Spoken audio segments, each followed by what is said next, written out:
Bien, buenas a todos, todas, todes. ¿Cómo andan? Creo que hace un rato que no nos vemos, aunque sea esta modalidad grabada, digamos, o virtualmente. Así que espero con ansias, bueno, que ustedes puedan ver el video para volver a engancharse con los temas de la cursada y que nos podamos ver personalmente la semana que viene. Eh,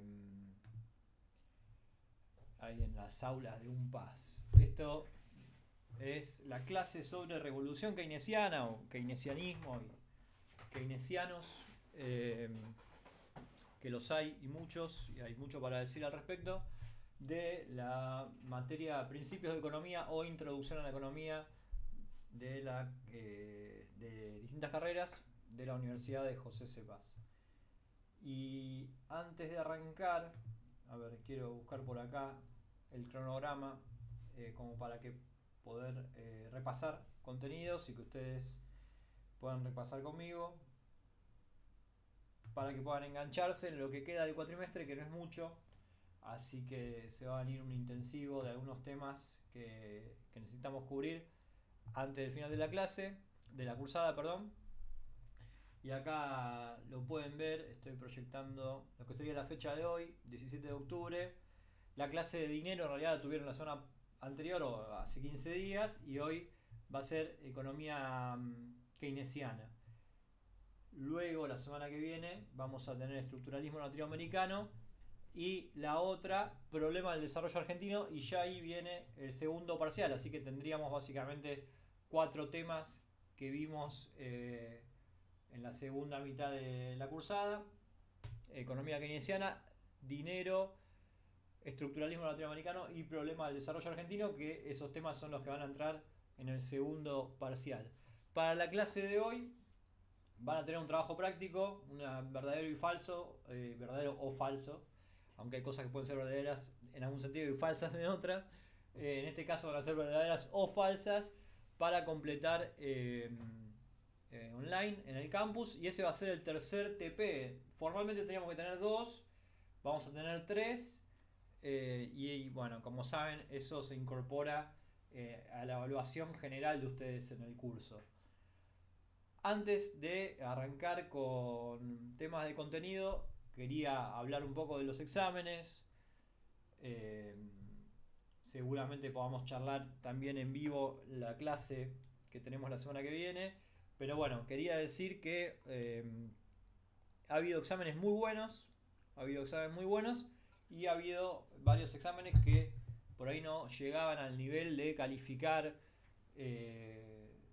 para la aprobación, es decir, arriba del 4, o estaban ahí 4, un poquito 5 tal vez algunos exámenes, digamos, con resultados moderados.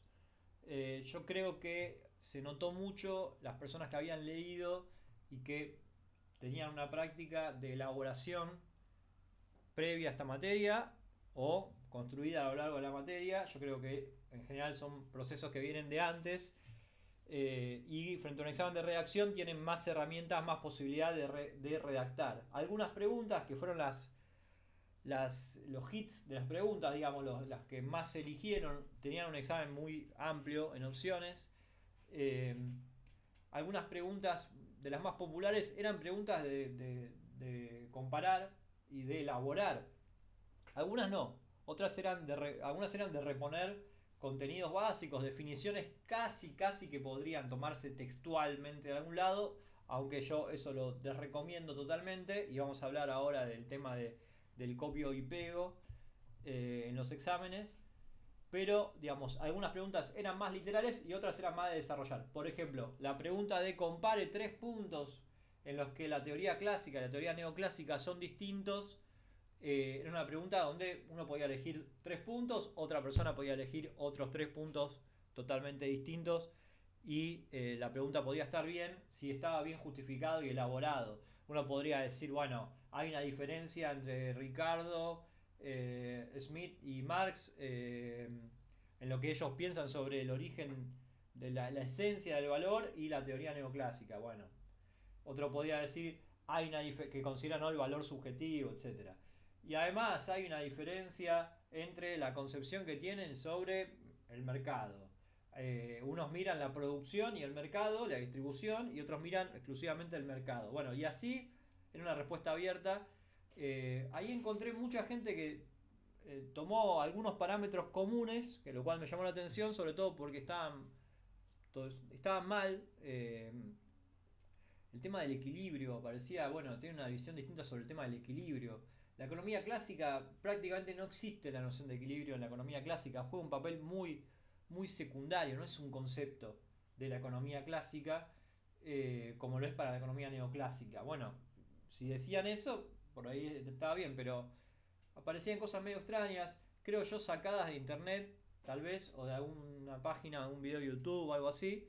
Yo soy claro respecto de internet, YouTube, Wikipedia. Para mí todo suma, todo está bien, en la medida en que ustedes hagan las dos cosas. Buscar en internet, ver videos, leer un paper si quieren. En Google Scholar buscan un paper y lo pueden leer, algo general sobre economía.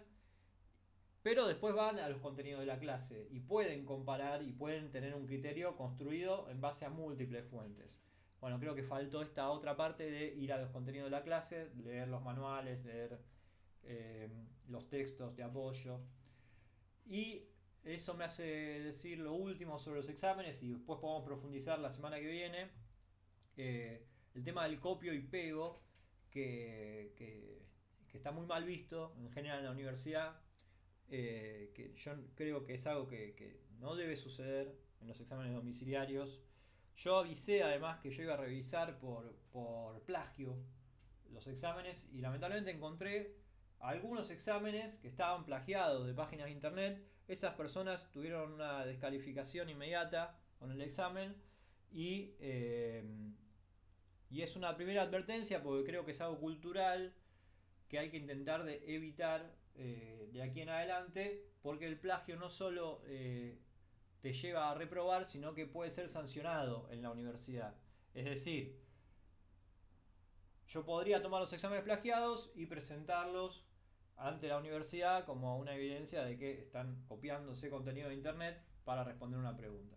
No es lo que voy a hacer porque no es mi interés sancionar de esa manera, sino enseñar que hay que elaborar, que todo puede ser dicho de distintas maneras y sobre todo las preguntas que son de elaboración requieren un pensamiento propio y el ejercicio de redacción.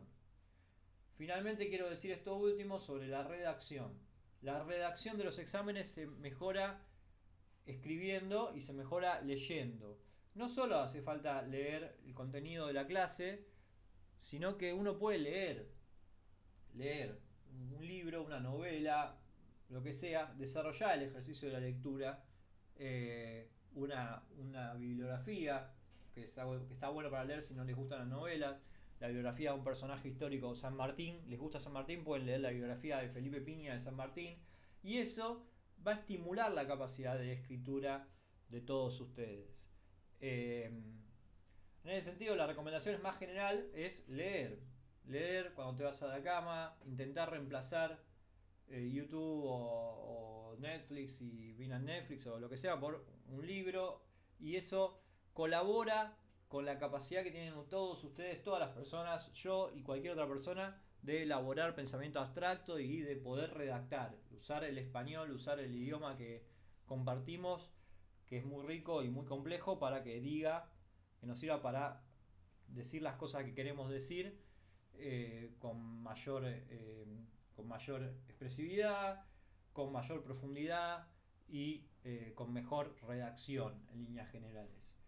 El examen eran 3 preguntas, cada una tenía el 30% del examen y el punto faltante era un punto asignado a redacción, estilo, capacidad de argumentación.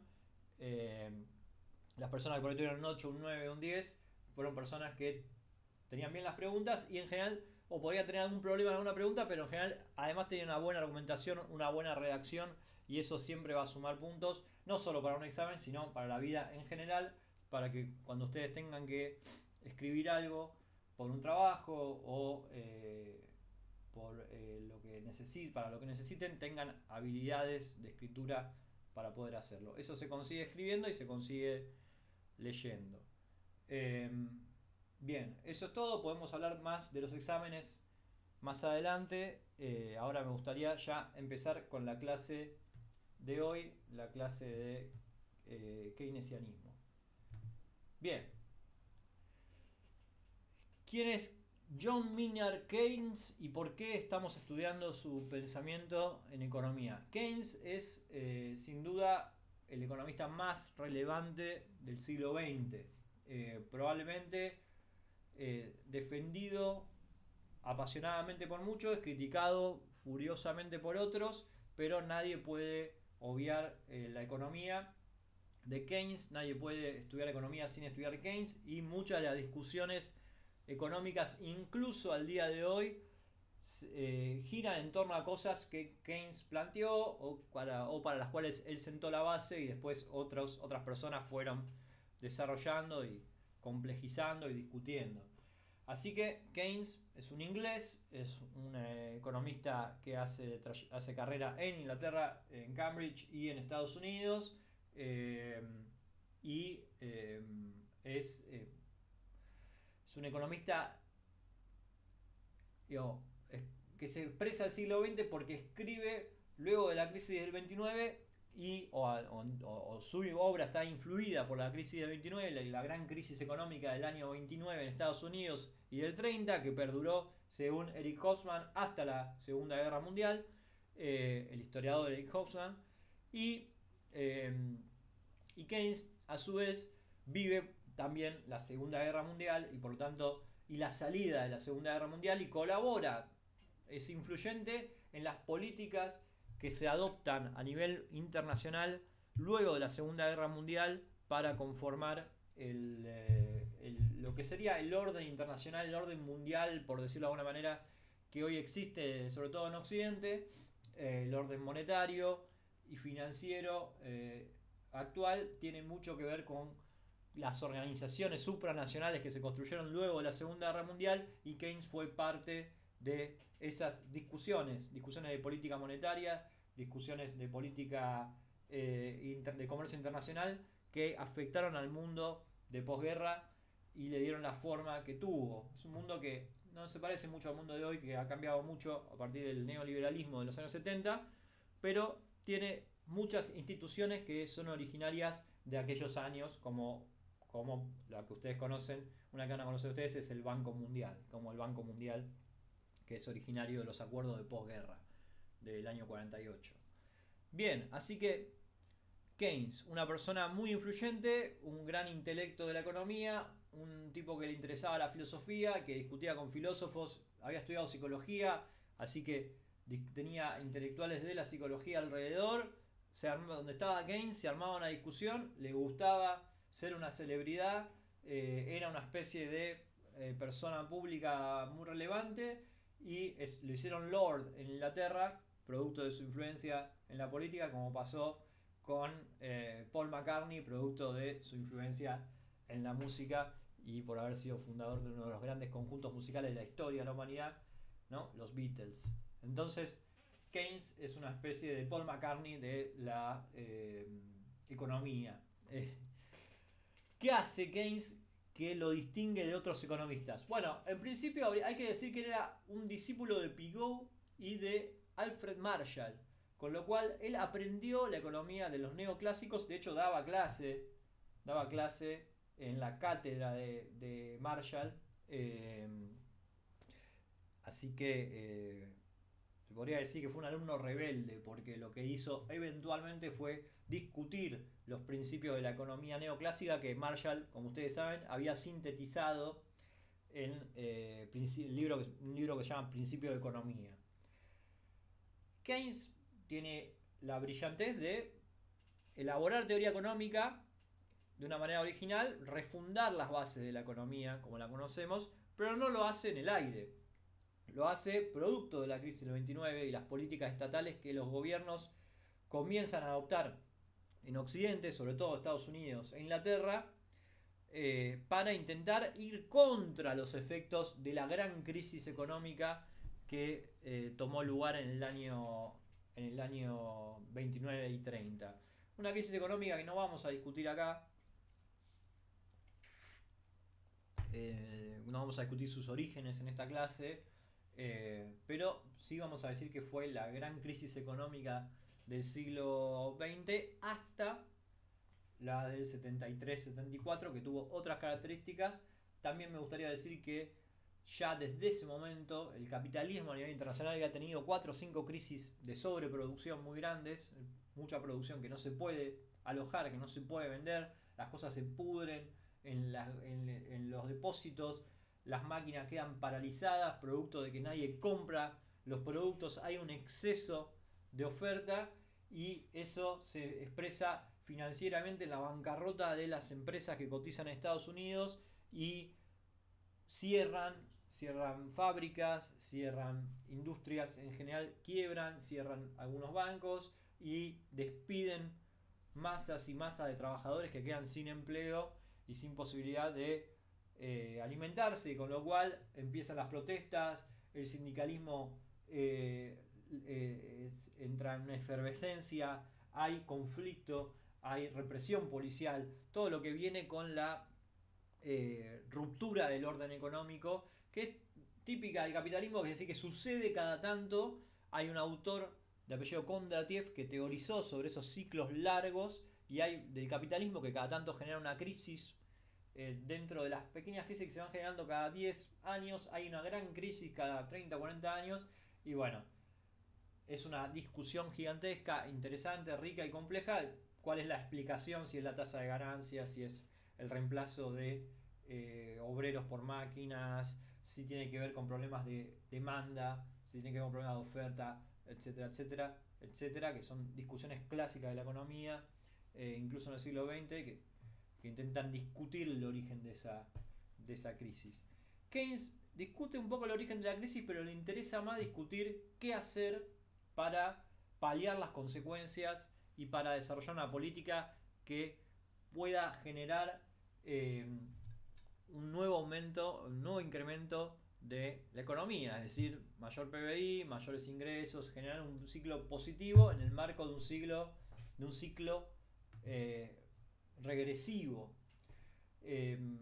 Por lo tanto, su tipo de economía es una especie de recetario o concluye una especie de recetario de políticas para paliar las crisis. Pero su interés no era simplemente hacer un panfleto y describir qué cosas tenían que hacer los gobiernos para salir de la crisis. Eso lo podría haber hecho cualquier partido político y seguramente hubiera un montón de ideas, por decirlo así, sobre qué hacer con la crisis, desde cambiar el sistema social hasta reformar más liberalmente al Estado en los países occidentales, todo el abanico de propuestas del arco político. Keynes quería diagnosticar con herramientas de ciencia económica para que la política que él propusiese fuera asertiva, es decir, fuera positiva, fuera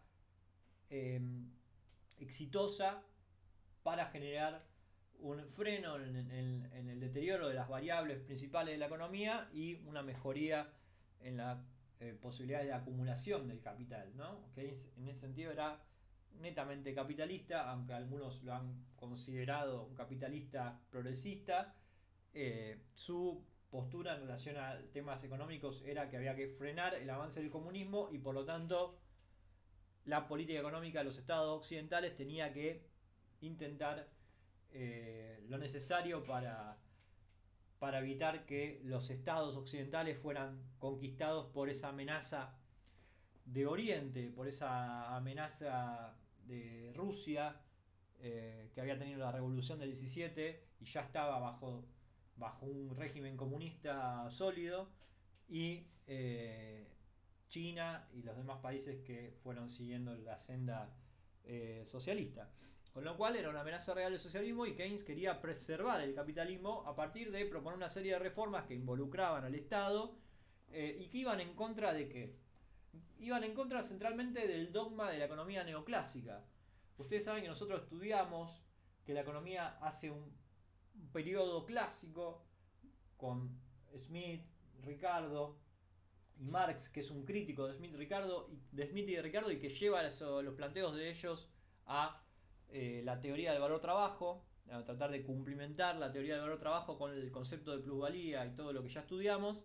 Luego, producto de la derrota social del socialismo en los países centrales de Europa Occidental, Francia, España, Italia, Alemania,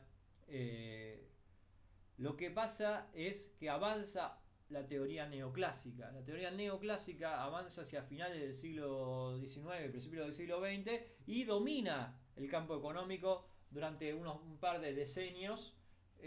Podríamos considerar de manera esquemática desde la caída de la Comuna de París en el 71, 72, empieza a florecer cada vez más el pensamiento neoclásico, hasta la crisis del 30. Estamos hablando de entre 50 y 60 años, donde la escuela neoclásica crece en adhesión y crece en las cátedras de economía y comienza a ser cada vez más importante.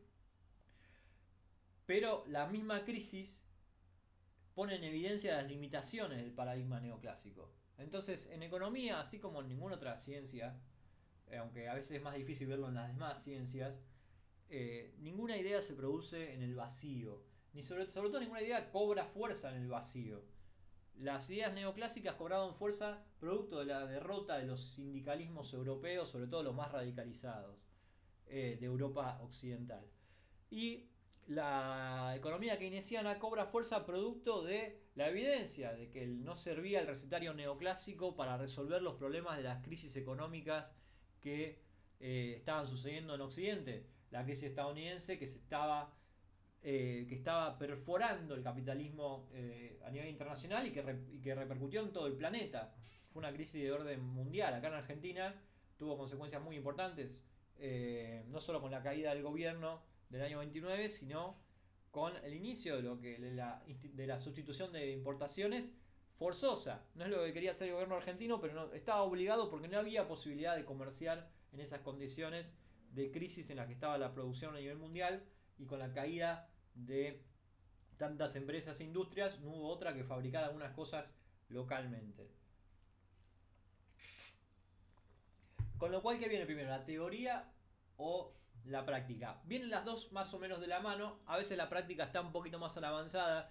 El New Deal, por ejemplo, de Roosevelt, es una inspiración para el libro de Keynes que lo hace famoso a nivel internacional, que es la teoría del dinero de interés y el trabajo. Ese libro del año 36, la teoría general, ese libro que yo lo tengo por acá, de la ocupación, sí, el trabajo, la ocupación de interés y el dinero. Este libro de Keynes, ese que lo hace famoso a nivel internacional, porque ese que contiene las principales provocaciones al pensamiento neoclásico, donde Keynes propone invertir un poco el esquema neoclásico. Ahora, ¿cuál era el problema del esquema neoclásico? O sea, ¿por qué Keynes lo critica, más allá de la evidencia de que no estaba funcionando? El planteo neoclásico, incluso al día de hoy, sostiene lo que ustedes han estudiado como la ley de Say, o conocen como la ley de Say, o Say, ley de Say. ¿Qué dice la ley de Say? Que la oferta crea una demanda de bienes. Ustedes lo estudiaron ya, cuando estudiaron cómo funciona la utilidad marginal. La utilidad marginal está basada teóricamente en la ley de Say, se corresponde con la ley de Say.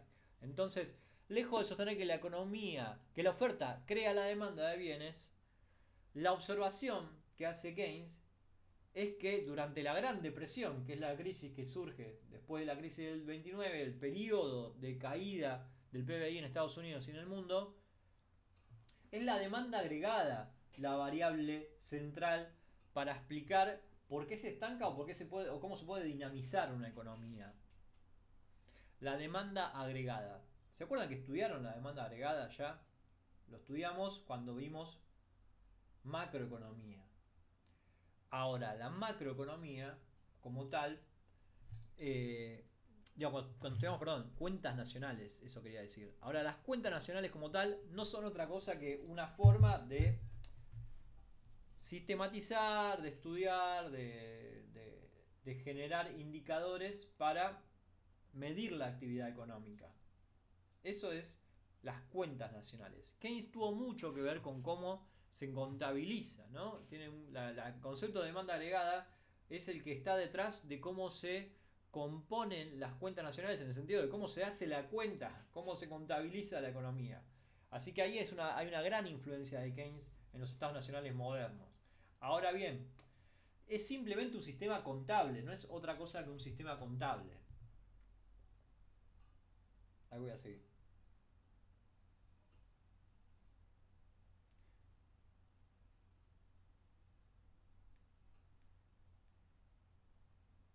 Bien, no es otra cosa que una forma de llevar las cuentas. Lo que se propone la macroeconomía es una teoría que relacione las distintas variables de la demanda agregada, la inversión, el consumo, el gasto público, las exportaciones, para dar cuenta de qué afecta a qué y de qué manera la política económica, es decir, las decisiones que toman los gobiernos sobre que afectan la economía, de qué manera la política económica puede repercutir en la economía nacional, la economía de un país, generando un efecto positivo. Esa es la idea, ¿no? Hacer política para mejorar las condiciones de acumulación de capital. Yo no quiero decir la vida de la gente, porque me parece que Keynes no era un humanista en ese sentido. Simplemente él pensaba cómo salvar el sistema capitalista. Y para eso tiene que haber acumulación. No se trata solamente de que los obreros coman. No creo que Keynes estuviera en contra de eso. Pero su interés no era que el obrero coma. Su interés era qué política uno podía desarrollar para que la economía se dinamice y por lo tanto el obrero va a comer mejor y va a tener mejor posibilidades de vida. En una consecuencia de lo otro y no a la inversa. A veces cuando se explica keynesianismo se comete el error de plantear que Keynes era un humanista, por decirlo así.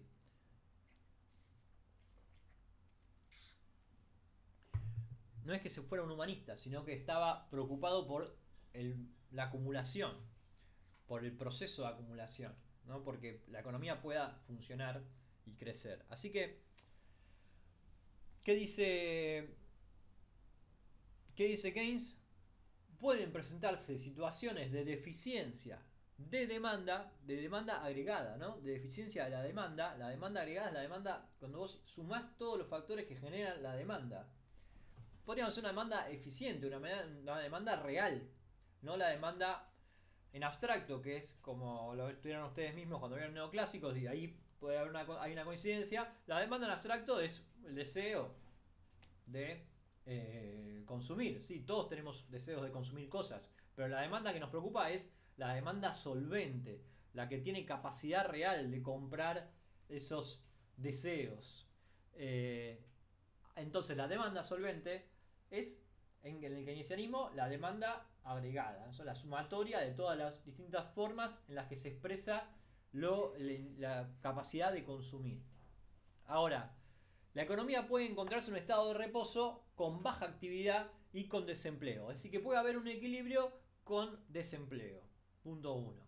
Esto sulfura a los neoclásicos. Es totalmente antineoclásico. Porque los neoclásicos, ¿se acuerdan? Lo que dicen es, si hay una situación de desempleo, esto se va a ajustar fácilmente porque el salario va a bajar, va a subir y los demandantes de empleo van a ser adquiridos por las empresas o su capacidad de trabajar, no ellos en sí, porque eso sería esclavismo, sino su capacidad de trabajar va a ser adquirida por las empresas por un ajuste de precio. Y así como pasa con todas las otras mercancías, pasa con la mercancía trabajo, que los precios ajustan salvo que haya intervenciones.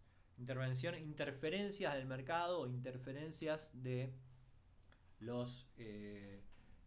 interferencias del Estado, interferencias de los sindicatos, interferencias de sectores extraeconómicos que afectan esta dinámica que siempre va a tender al equilibrio. Eso es economía neoclásica y es una consecuencia de la ley de Say. ¿Ok? Entonces Keynes dice, no, puede haber un punto de reposo en la economía, de equilibrio en la economía, con baja actividad y por lo tanto con desempleo.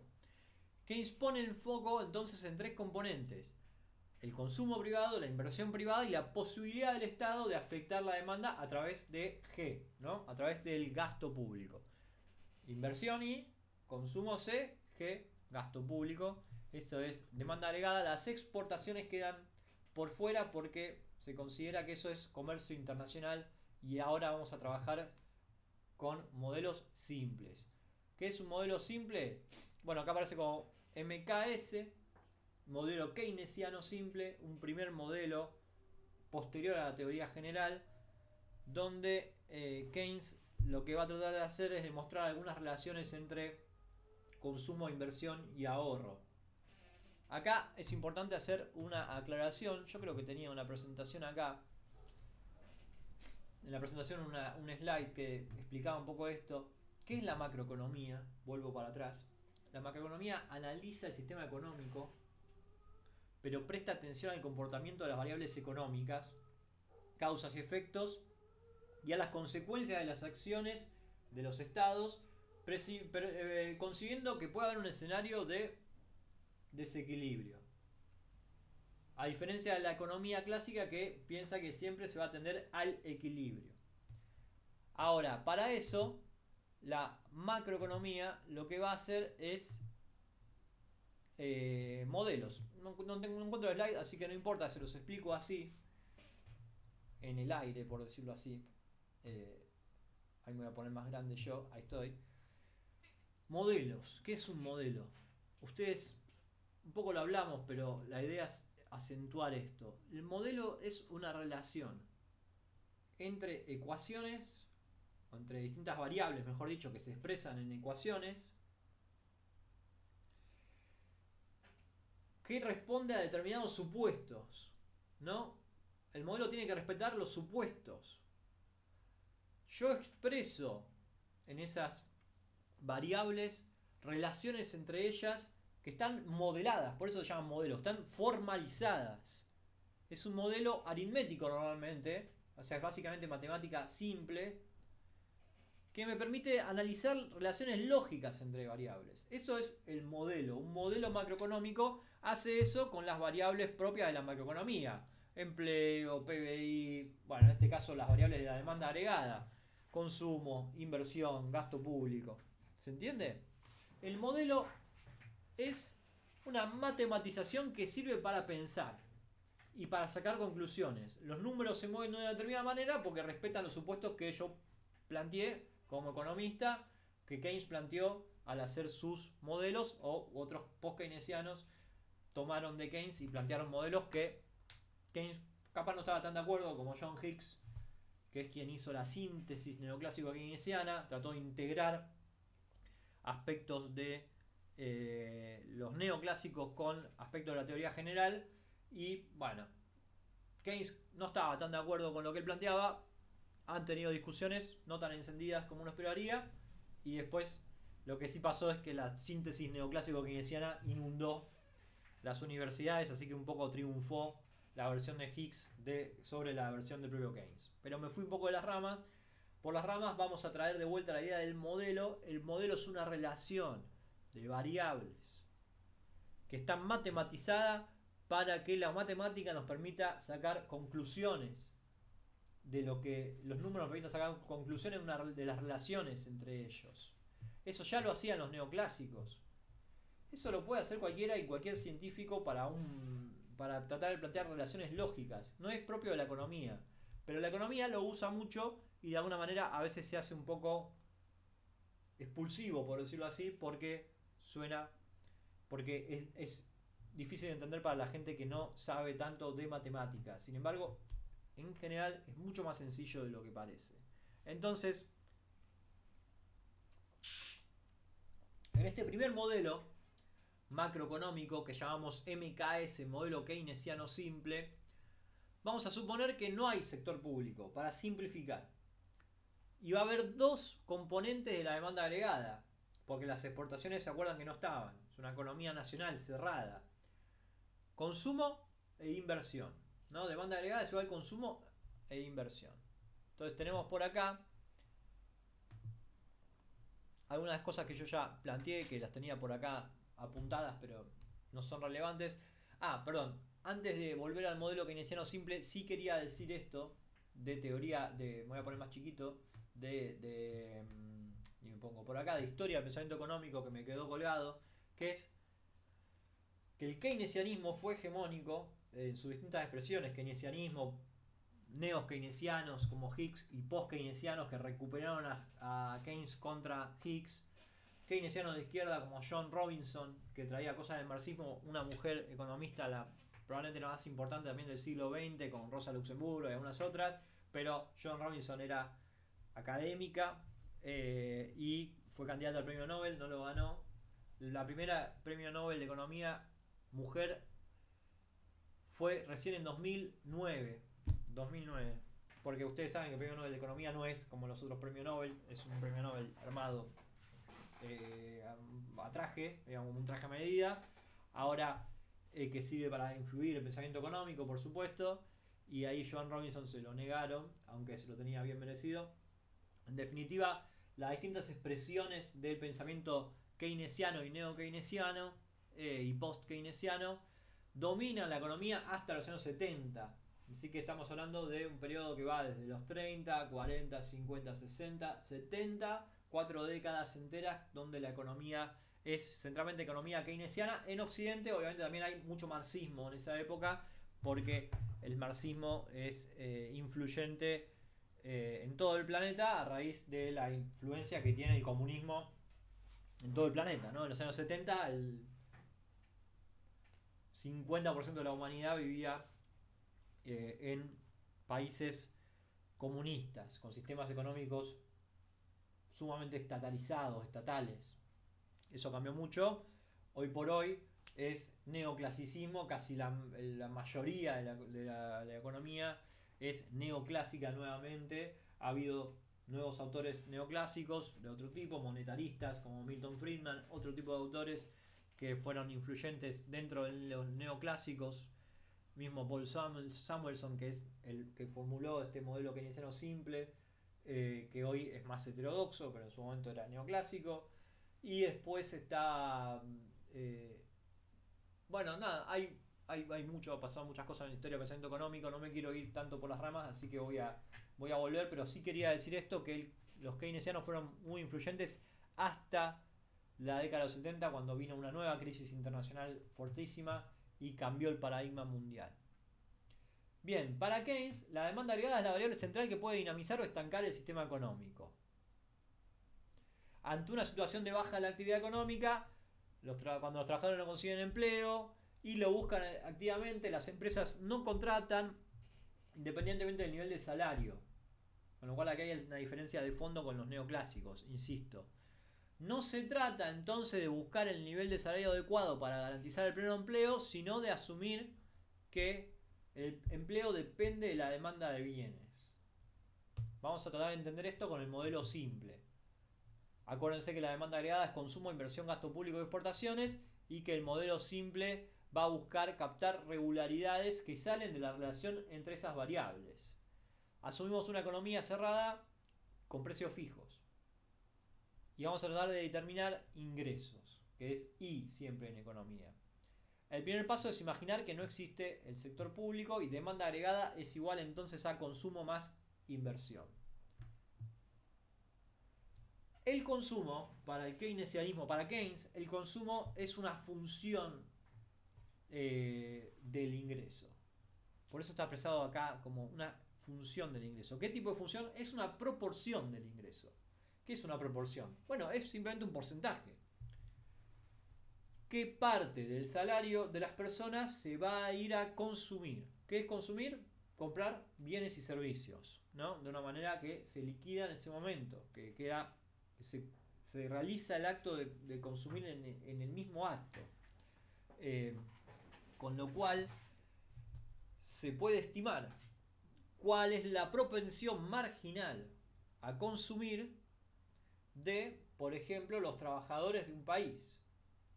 Se puede medir en realidad, no estimar. Se puede medir, se puede estimar en el sentido de medir, no hipotéticamente. Y ese valor, como es una proporción, se va a mover entre 0 y 1, ¿no? Entre 0 y 100%, entre 0 y 1, que es lo mismo. Cualquier ingreso no consumido en un periodo es automáticamente ahorro para la teoría neoclásica. Es decir que con un ingreso una persona puede optar por dos cosas, consumir o ahorrar. esta economía también se mueve en el nivel de los individuos, a diferencia de la economía clásica que se movía en el nivel de las clases sociales. Ahora le interesa la producción, a diferencia de la economía neoclásica que no estaba metido en tema de producción. O sea, para la economía neoclásica, como vieron en el parcial, como tuvieron que responder en el examen, las mercancías brotaban como maná del cielo. Bueno, acá estamos tratando de explicar la producción también. En ese aspecto retoma algo de la economía clásica, pero estamos trabajando con una metodología individualista, con un individualismo metodológico. Asumimos que hay un sujeto que tiene un ingreso y que puede consumirlo plenamente, gastar el 100% de su ingreso en bienes y servicios, o ahorrarlo en parte. No va nunca a poder consumir plenamente, ahorrar plenamente, pero puede ahorrarlo. Entonces, en una parte la puede ahorrar. Entonces hay una propensión marginal a consumir que determina a su vez o que nos dice algo sobre la contraria, la propensión marginal a ahorrar. ¿Qué es una propensión? Por si las dudas que todavía no hayan pensado en eso, una propensión es qué tan propenso es una persona a hacer algo. Alguien que tiene una propensión a enojarse se va a enojar más que alguien que tiene menor propensión a enojarse. ¿Ok? Bien, propensión marginal a consumir es la tendencia de una persona a consumir o, por lo contrario, a ahorrar. Todo lo que no se consume se ahorra, entonces si la propensión marginal es 0,8, a consumir es 0,8, la propensión a ahorrar va a ser de... Lo dejo ahí, ustedes se darán cuenta solos y además está ahí en la presentación. Bien, la inversión por su parte, y en este caso I latina, es independiente de todas las demás. La inversión para Keynes es independiente de las demás variables que forman la demanda agregada.